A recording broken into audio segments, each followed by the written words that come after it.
This is Nick Redding, and you're listening to PreserveCast, a podcast with a worldwide listenership that explores the broad world of preservation from every angle, from drones to mudlarking and everything in between. Now, let's get preserving. When Preservation Maryland launched the Campaign for Historic Trades, a national partnership with the National Park Service to accelerate historic trades training in America, we asked our colleagues who we should consider bringing onto our board to help advise us on these complicated issues. Without missing a beat, they said Lisa Sasser, and they were right. Lisa is a positive font of knowledge and someone who used her trowel and hammer to shatter the glass ceiling of trades training, a perfect person to talk to about trades training and the future of historic preservation. This is Nick Redding. You're listening to PreserveCast. Today, we're very excited to be joined by Lisa Sasser, who is a preservation consultant with a long and accomplished career in historic architecture, historic trades, and the National Park Service itself. And so we love to get to know our guests, their background, the upbringing, what got them interested in history and preservation. So, Lisa, where does your story begin, and how did you get so interested in this world of preservation history and the trades? Well, I was born and raised in Lubbock, Texas, and my mother was a professor in the College of Architecture at Texas Tech University for 41 years. And she was an art and architectural historian, so I kind of grew up immersed in art and art history, architectural history. And I remember playing in the architecture design labs when I was a little kid, and the architecture students were very sweet to me and let me play with their models, and I thought that was really cool. And my father taught art and crafts in a local middle school. And he always encouraged my interest in tools and making things, and put tools in my hand and encouraged me to build things and make things. So I sort of gravitated to that from a very early age. And it was always sort of assumed that I would go into architecture school, which I did. But in the summer of my sophomore year, I got a job working at the Ranching Heritage Center of the Texas Tech University Museum, which was an outdoor living history museum with buildings moved from all over the state of Texas. It represented various periods and styles of Texas ranching architecture. And I became extremely interested in old buildings and the stories they told, and got to witness some of the tradespeople that worked on them, stonemasons and carpenters. So I was really, really taken with that and decided pretty early that I wanted to concentrate on preservation. So, I mean, you got involved in trades and preservation, I don't want to say at the beginning of the modern movement, but certainly early on, right? I mean, you know, the National Historic Preservation Act is passed, and within 10 years or so of that, you're working in the trades field doing some of this kind of work. How many women were engaged at that point? And I suppose, like, what were the challenges you were up against? Was it expected that women could work in trades and do this kind of work? Were there other colleagues that you were working with? For people who, you know, now there's a lot of women in trades work. I mean, not as many as there probably should be, but there still are a lot. But what was it like then? Well, I don't even think it really occurred to anybody that women would work in the trades, or the traditional trades particularly. I know some of the carpenters and stonemasons that I worked around at the Ranching Heritage Center were sort of amused by my interest in what they did, and they sort of humored me, but I don't think anybody imagined that I would envision doing that kind of thing myself. Now, there were some women in architecture and historic preservation, and I really didn't get to know some of them until later, but people like Penny Batchelor at Independence National Park that were tremendously respected and revered figures. But no, it was really not anything that anybody much thought about as far as women working in the trades, at least when I was starting out. How did you go from an interest in trades to, I mean, you know, I don't want to bury the lead here, but I mean, a member of the Timber Framers Guild and all of this experience, and we're going to talk about that.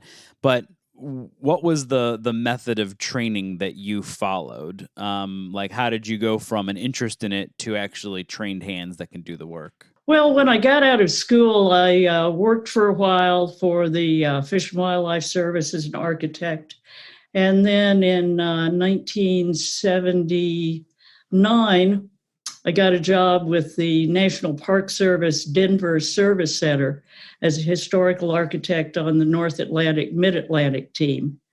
And one of the things that we did was do historic structures documentation, worked on HSRs, documented buildings, did construction documents for preservation projects and some project supervision.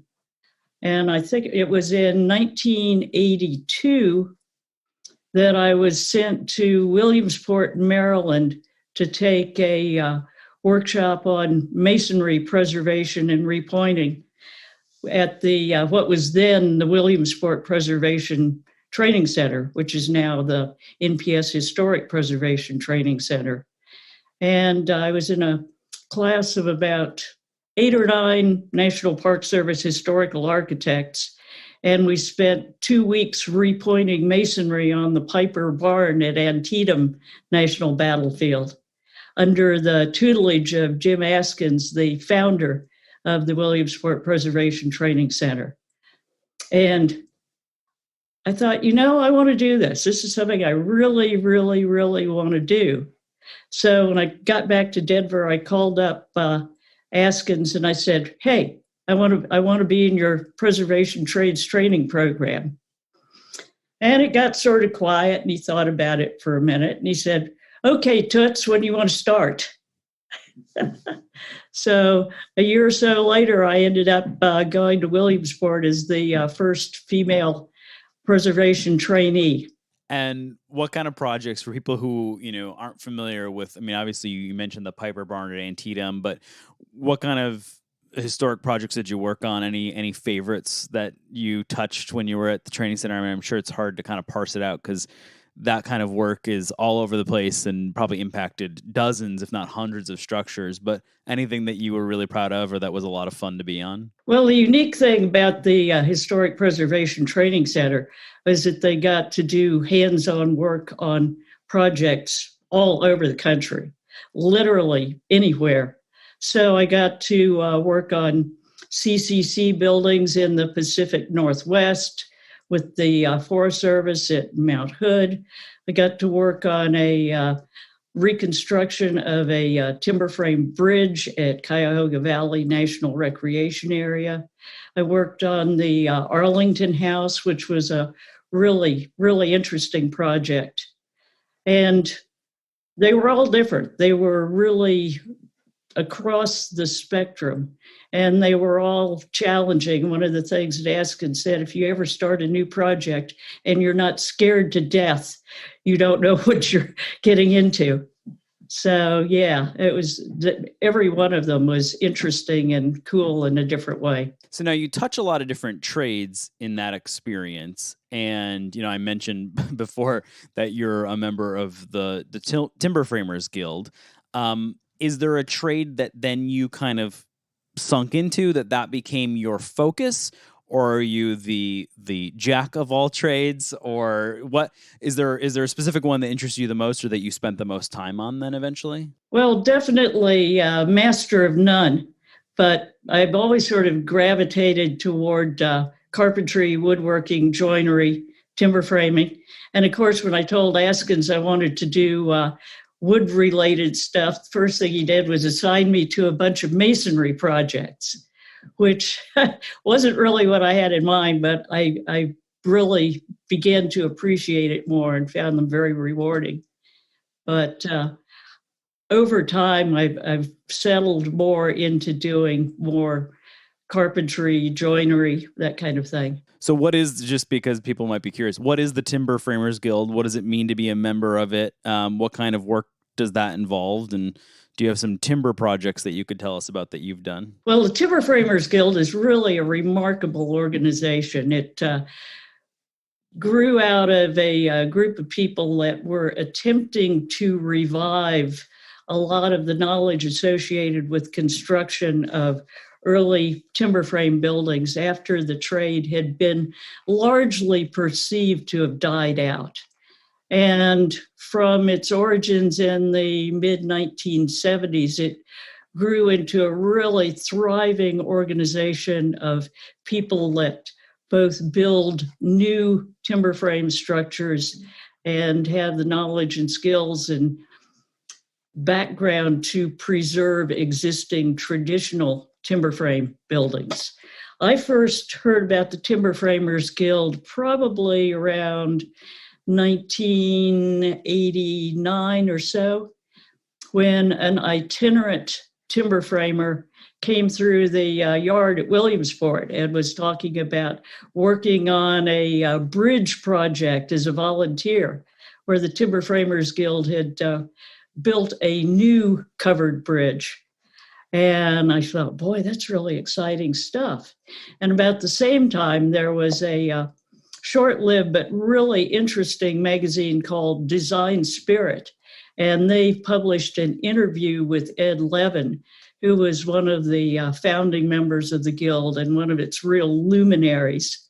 And he talked about timber framing in a way that made me really interested in finding out more. So I ended up joining the Guild and went to a Guild conference in Skamania out in the Columbia River Valley in Washington State in, I think, probably 1994. And thought, wow, I found my tribe. It was just a really amazing experience. So tell us, what kind of timber projects have you worked on? Have you built anything new from timber? And then maybe some projects that you've worked on rehabbing something that really spoke to you, or a historic structure with a lot of merit, I guess, in terms of rehabbing something old that was timber? Well, I worked on the covered bridge at Cuyahoga Valley National Recreation Area, which was a reconstruction of a bridge that had washed away a few years earlier in a flood.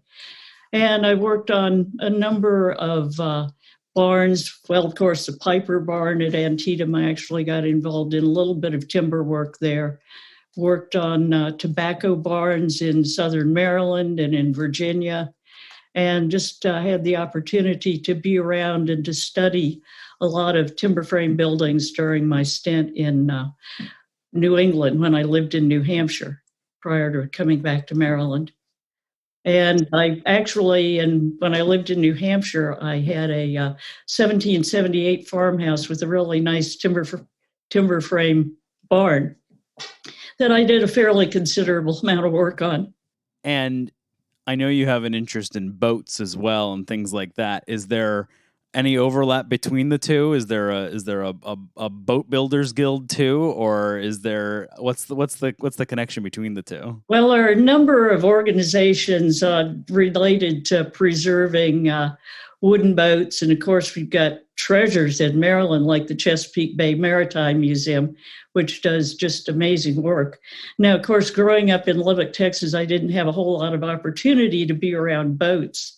So since I moved back to Maryland, living on the Chesapeake Bay, I've sort of fallen into this captivation with wooden boats. And a friend and I spent the last couple of years building a 14-foot skiff, wooden skiff, traditional Chesapeake Bay boat design. So that's been really fun and enlightening project. In fact, it was John Swain, the shipwright that was the designer builder of the Sultana, that advised my friend Liz and I to build this type of skiff called an Uncle Gabe skiff from a 1930s book called Building Boats in Your Own Backyard. So, and that one is seaworthy? You've got it out on the bay? No, it's still sitting in my shop, waiting to have the hull finished off. We've sort of been waiting to get a group of people over here in the pandemic period so we could get it raised up on another set of horses. Okay. But it's about ready to go out. All right. Well, as listeners know, I'm located in Maryland, so give me a call. I'm happy to come over. I don't know the first thing about boat building, but I can try and lift. Well, I think we're probably going to raffle it off to benefit some good local cause here. The Cool. real fun was in the building. Awesome. That's so fantastic. So let's take a quick break here. We'll come back, talk about other favorite projects maybe you worked on, talk about the future of trades, and then maybe the next thing that you're going to build, and we'll do that right here on PreserveCast. Thank you to Cromwell Valley Park Council for sponsoring today's episode of PreserveCast. Cromwell Valley Park's Lime Kiln Bottom was added to the National Register of Historic Places in 2019. Listeners are encouraged to come visit these unique, restored 18th and 19th century lime kilns and log house, which have been lovingly preserved for future generations. To learn more about this and other historic structures at the park, please visit cromwellvalleypark.org.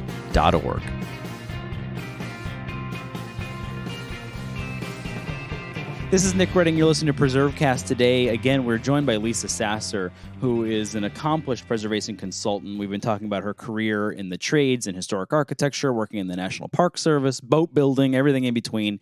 And it's always fun just to when we have someone like you who's had this broad and diverse experience of working different places, and you've worked on so many important buildings. Do you have anything else that you feel like people should hear about? Fun projects, maybe a project that, it's funny you said every project is supposed to scare you.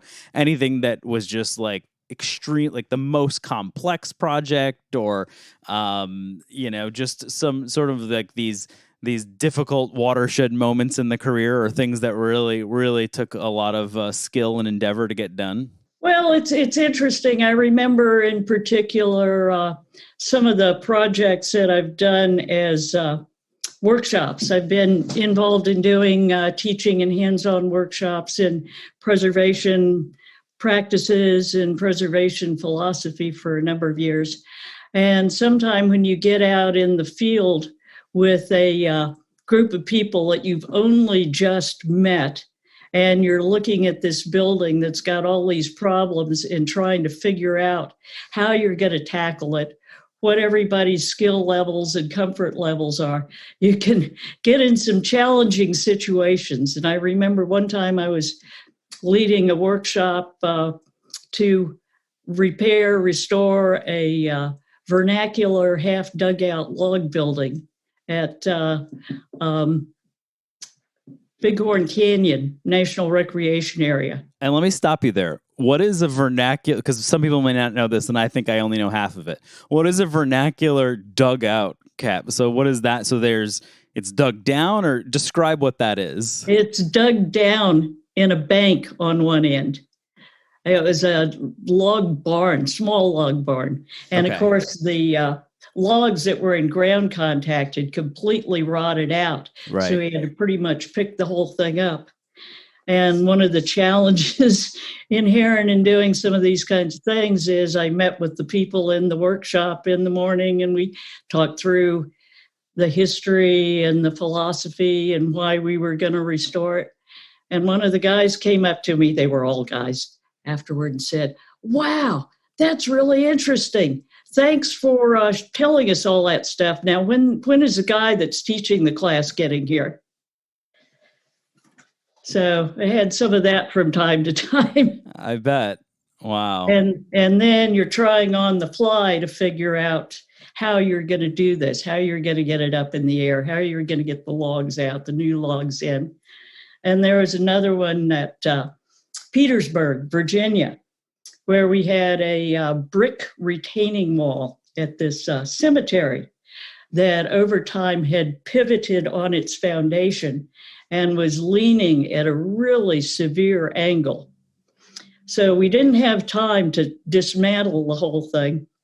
So I thought about it and said, we can dig out behind this, relieve the pressure on it, and jack it back up into place, which is what we did. We built this jacking system, jacked it up, got it back level, and repointed it, stabilized footings.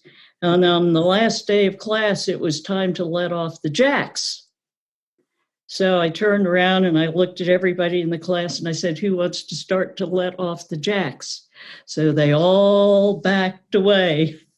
So I had to go let the jacks off. And I'll tell you, I was more than a little nervous, but everything held. I was going to say, well, we're interviewing you right now, so clearly you made it. Yes. That is, that's quite the story. I'd love to see pictures of that. So historic trades in general, you've obviously worked in a lot of different aspects of this. You've done masonry, you've done a lot of work in carpentry, timber framing, boat building, you name it. When you think about historic trades right now and the future of historic trades, what gives you hope? And or maybe we'll go this way, actually. What concerns you and what would you like to see change? And then maybe we'll talk about the hopeful side. But what's concerning about trades work right now, and how would you like to see that change? Well, it's always concerning that there will be a supply of people with the skills, the knowledge, and the sensitivity to work on historic resources and indeed to continue to build the kinds of places that will become just as valued and just as cherished over time. Anecdotally, it seems as though one of the most common questions asked of state historic preservation offices is, where can you find people to do this kind of work? And how can you get people together to locate those kinds of people? And how do you keep replenishing the supply? As you know, a lot of the people that have reached the pinnacle of their particular trades are aging. And I used to go to a guild conference, and it was notable the amount of gray hair that was present. So yeah, it's a perennial challenge to make young people aware that this is a viable career choice and something that can be immensely rewarding as a career. Is there any aspect of what you see going on right now that makes you somewhat optimistic? I mean, it's easy for a bunch of tradespeople to get together and wring their hands about the future of trades. I think that's normally like at least one workshop at every trades conference where everyone gets together and wrings their hand about the future. But are there things that you see that make you actually pretty happy or optimistic about where all this is headed? I'm extremely optimistic. And everywhere I go and everywhere I talk to young people, they're excited, they're interested, they're starting to realize that this is something that's really cool and really interesting, and they're looking for opportunities to get hands-on training, to be involved in the trades, to be involved in projects. And of course, the work that you all are doing with the National Park Service on the traditional trades apprenticeship program is a big part of this, and kind of a breakthrough that I've been hoping for many years to see something like this come along. Yeah, it's a complex piece, and we've interviewed people on this podcast all across the globe about how it's done in different parts of the world and trying to pick and find the best pieces. And the Brits have a piece, and and the Australians are talking about stuff now too, and threatened trades and things like that.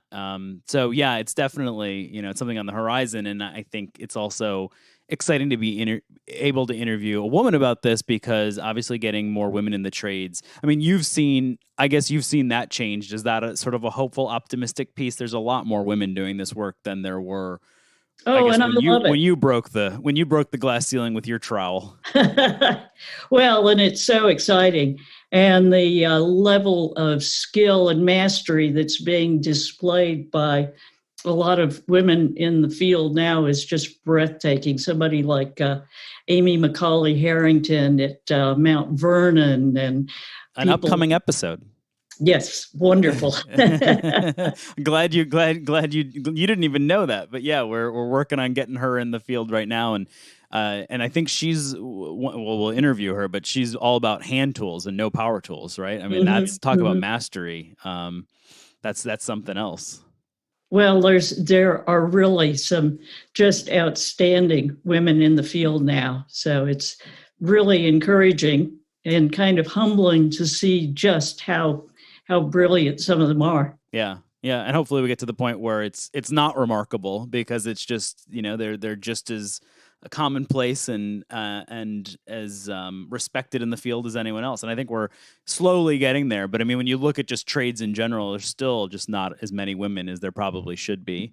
So there's still work to be done. But you're right. There's just so many good stories out there, and hopefully we can bring more of them here. And you're one of the good stories too. Traditional trades have a slight advantage over the construction trades generically, in that women have found these places where they're particularly respected and valued and really are working at a very visible level. Yeah.